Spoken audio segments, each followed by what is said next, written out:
അസ്സലാമു അലൈക്കും വറഹ്മത്തുള്ളാഹി. പരിശുദ്ധമാക്കപ്പെട്ട റമളാനു ഷരീഫിലെ രണ്ടാമത്തെ തറാവീഹിന്റെ പവിത്രത.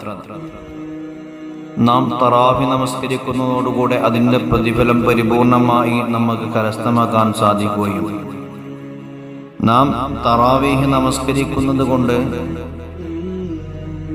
നമ്മെ വല്ലാതെ പ്രയാസപ്പെട്ട് നോക്കി വളർത്തിയ നമ്മുടെ മാതാപിതാക്കൾ, അവരുടെ ദോഷങ്ങൾ അല്ലാഹു സുബ്ഹാനഹു വ തആല ഈ രണ്ടാമത്തെ രാവിൻ്റെ അന്ന് നാം തറാവി നിസ്കരിക്കുന്നതോടുകൂടെ ആ മുഅ്മിനീങ്ങളായ മുസ്ലിമീങ്ങളായ നമ്മുടെ മാതാപിതാക്കളുടെ ദോഷങ്ങൾ അല്ലാഹു പൊരുത്തപ്പെട്ടു കൊടുക്കുമെന്ന് കിതാബുകളിലൂടെ രേഖപ്പെടുത്തിയതായിട്ട് നമുക്ക് കാണാൻ സാധിക്കും.